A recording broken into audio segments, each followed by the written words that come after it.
Hey everybody, this is Will. I hope you're doing well. In this tutorial, I'm going to show you how I am creating and editing a podcast with Ableton Live. I'll take you behind the scenes of the most recent season of the From Studio to Stage podcast and show you how I went from captioning interviews in Zoom to recording and editing the podcast in Ableton Live. So let's get to it.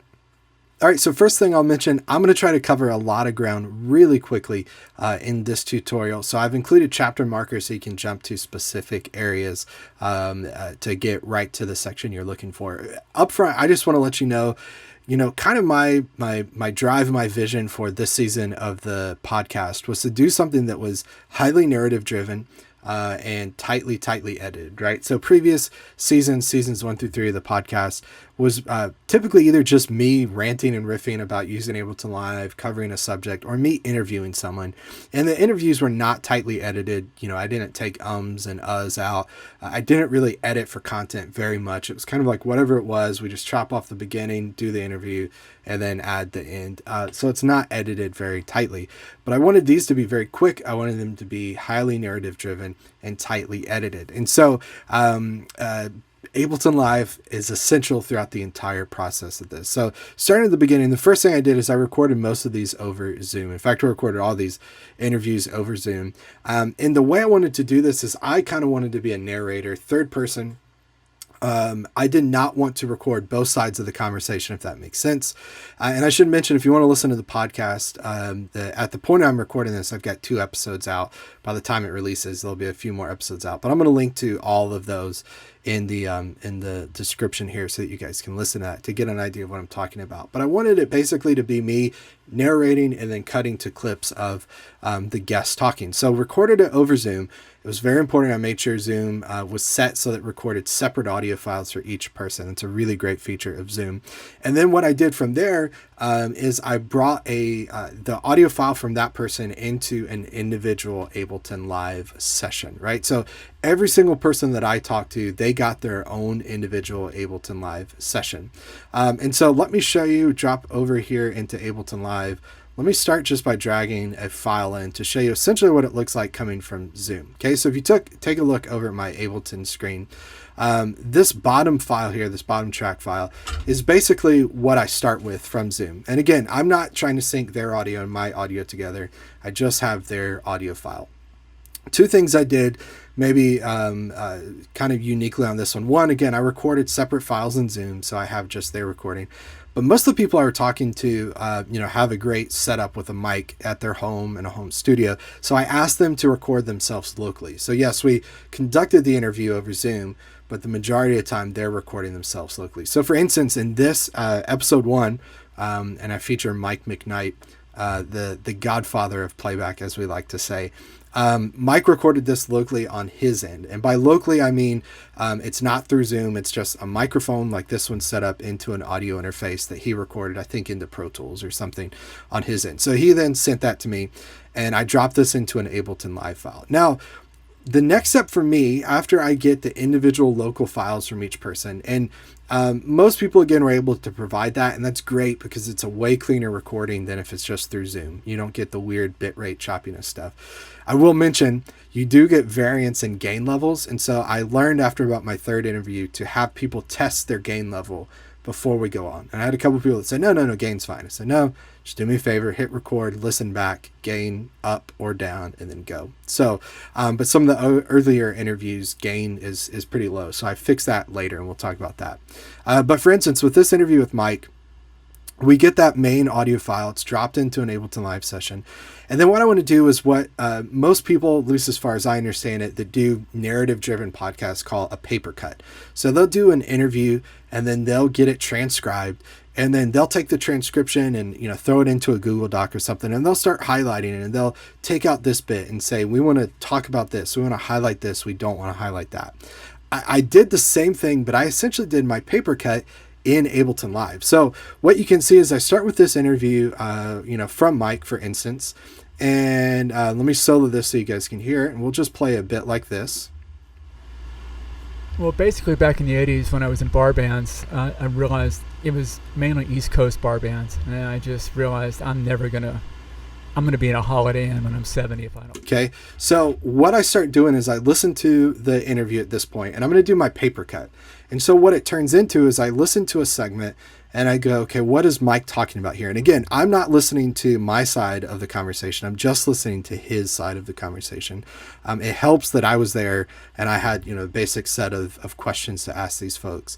But what I do is I listen, and then I'll grab one section of this. I'll do Command E, which is our split command. And then I'll do Command R, and I'll rename this, whatever he talked about. What's the subject we were discussing? Or there's a couple topics I kept asking people about, and I would go through and label those so that I know what it is. So in this case, it was talking about Mike getting started with Earth, Wind, and Fire.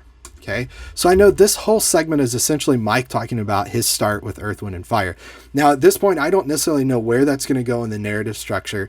It's a pretty long segment, and I'm pretty positive I'm not going to use all of it, but I'm not editing at this point. I'm doing the paper cut. All right, so let me delete this guy now.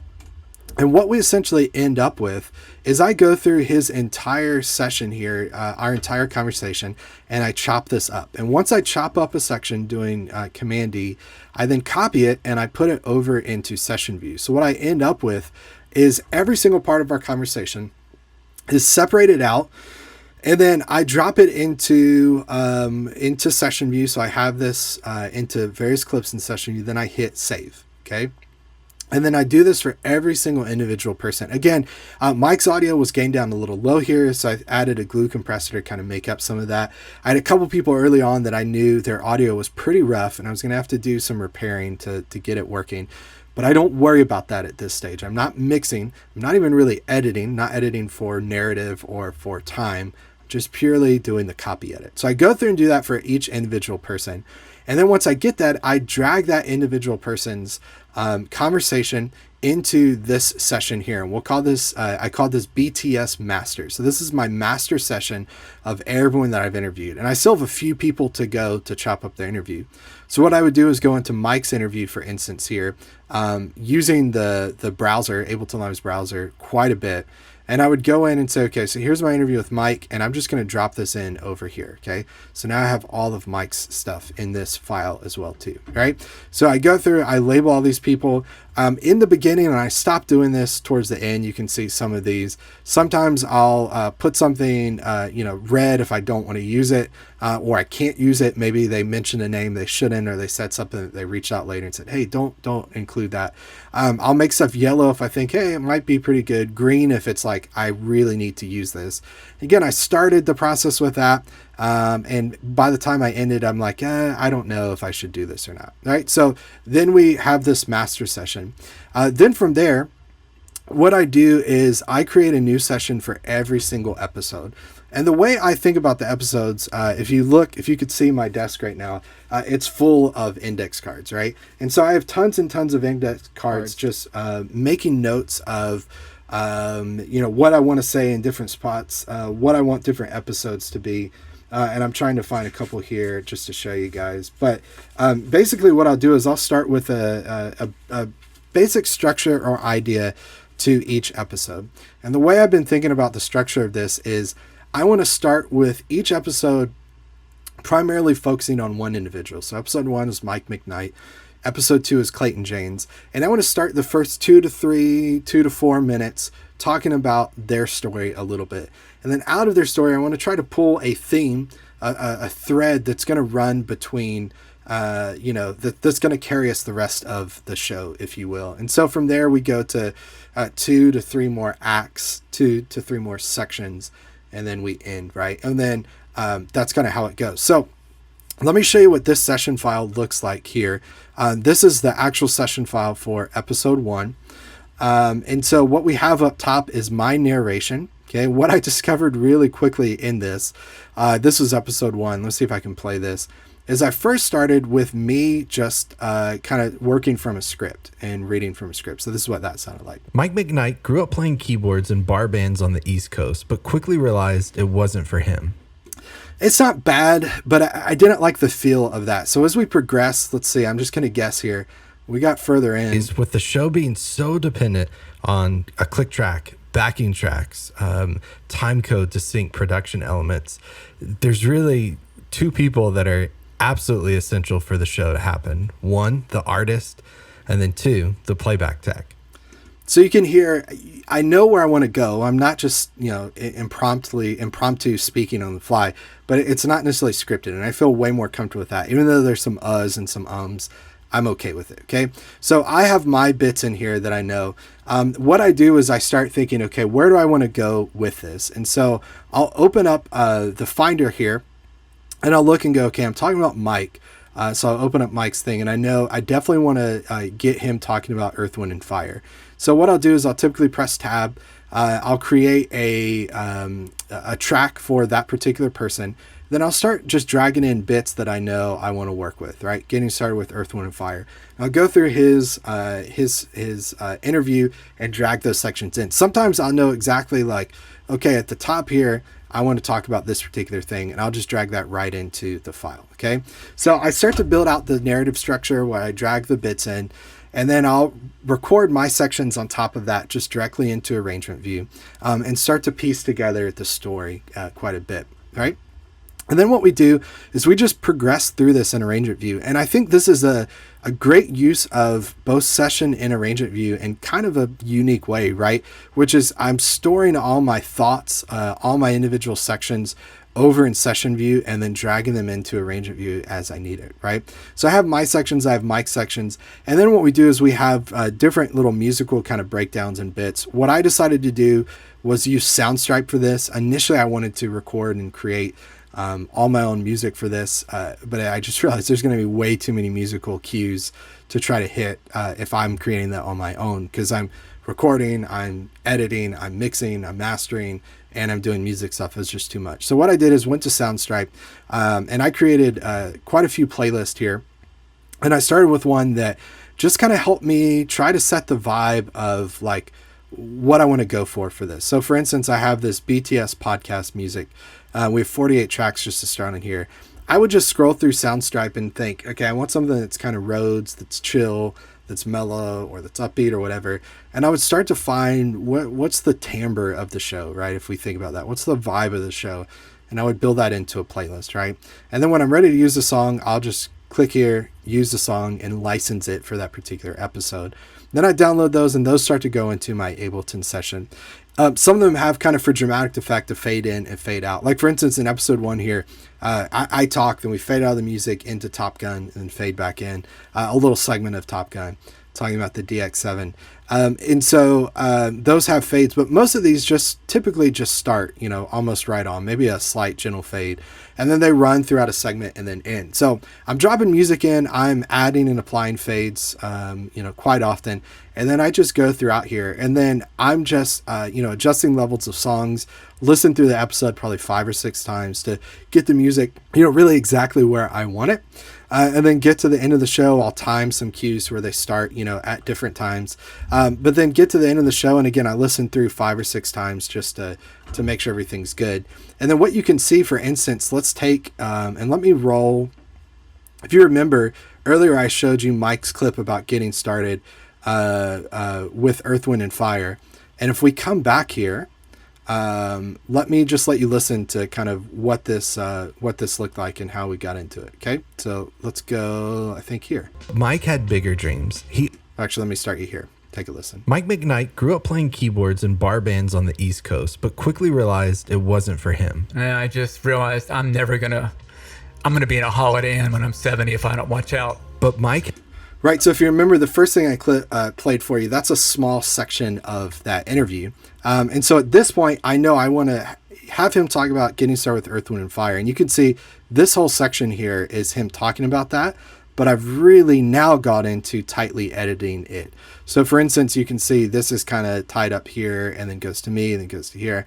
And then this is a particular example of, let's come out of this section. You can see all the edits I applied here.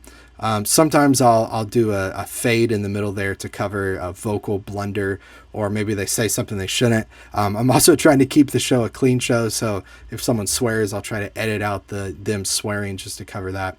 But let me let you hear kind of what this looks like, and then we'll talk about a couple more things that have been really helpful. Forever. Earth, Wind & Fire was hunting for a keyboard tech that could program synthesizers and do some light MIDI playback stuff. I got the gig with them, and Maurice White and Philip Bailey gave me opportunities to work with them in the studio a lot. And then eventually I was playing keyboards behind the curtain back in the late 80s. And then in 93, they brought me out on stage. So yeah, I mean, it's a great gig. Right, so you can get kind of a feel of the flow of the podcast. Again, to listen to all the episodes, click the link below to check those out. But that particular episode, I tried to edit really tight, that part with Mike. But then at the end, I let it just kind of breathe a little bit, because the emotion of Mike processing, like, man, this was a great time. I wanted to capture that and share that. And then obviously let the music play for a moment before I come back in. I think one of the things I'm particularly learning about podcasts and narrative and story structure is when to let things breathe, when to move on, when to go quickly. And so I'm figuring that out as we go. One of the next things I wanted to mention, though, is if we go into Mike's chain here, right? I mentioned in the beginning, I'm recording lots of different sources. People are capturing locally. In this particular episode, we have Mike, we have Clayton James, we have Eric Morris, Laura Escade, Michael Patterson, and Pablo Munguia. So that's 5-6 people that all are being captured in different places, different mics. I want it to sound somewhat similar, but then there's also a couple people where it was gained down way too low, or there's noise in their signal. So a couple things that I picked up for this particular project is RX7 from Isotope. I'm doing some vocal denoising, some de-essing, different things like that. Doing different EQs just to make people's mics sound the way I want. And then typically adding a reverb at the end just to add some space to the conversations, right? And so for each individual person here, they have a different chain, different effects, right? To try to get them, if they're on AirPods talking versus a condenser mic versus, whatever they're doing, talking into one person talk directly into an iPad over Zoom, right? But I'm trying to get those levels kind of where I want it. What I did next is once I got a chain that I like for everyone, then I save that in an instrument rack. So for instance, if we look at Eric Morris's section here, and let me ungroup this is what it started with, right? I said, okay, I've got a RX7 spectral denoise because his signal had a lot of noise inherent to it. Had an EQ8 glue compressor to add some gain back in, and then that reverb to smooth it out. So then what I did is I took all of these, I hit Shift and selected every single one, did Command G to group it, and then I go in and Command R to rename, and I call this Eric Morris preset, right? And then what I can do is I can apply, because their vocal recordings are consistent across every time I talk to them, right? I'm not pulling from different sessions, different times we talk. It's all one session, and everything's, for the most part, pretty consistent. And so once I get a preset that I like, I'm then reusing that across every episode. So for instance, if I go into episode 2 here, what I did is I went through the whole process that, we talked about. I dropped different sections in. I added in my vocals that I wanted. I did all the different eds that I needed to and wanted to for this. And then the last step for me was, let's go to Clayton's section here, his track. I'd go over to Finder. And actually, if we skip and make this just really quickly, I click on Clayton's track. I do Command F, and then I type Clayton. Let's see if I can actually spell properly. Clayton, okay. Then you see BTS Clayton preset, hit enter, and then that loads his preset on that track, right? And that includes all the RX7 stuff that I needed, the built-in Ableton presets and effects that I wanted to use. And all those are saved in Live's library, which has become so helpful, all right? It's become really, really helpful to do the work once and then reuse it each episode. And then within the context of the episode, I might tweak a little bit, but that's become really, really helpful. Final thing I'll mention here, and these are kind of new additions, at least on episode 2, was one, Waves WLM meter, so Waves loudness meter. This has been really helpful to try to reach the volume that I need for podcasts. I realized previous episodes of the podcast, it's way too quiet. right? And so I brought in a loudness meter to try to get the loudness consistently where I need it to be. They have a preset for Apple and podcast music, so minus 16 dB. That's where I'm trying to hit.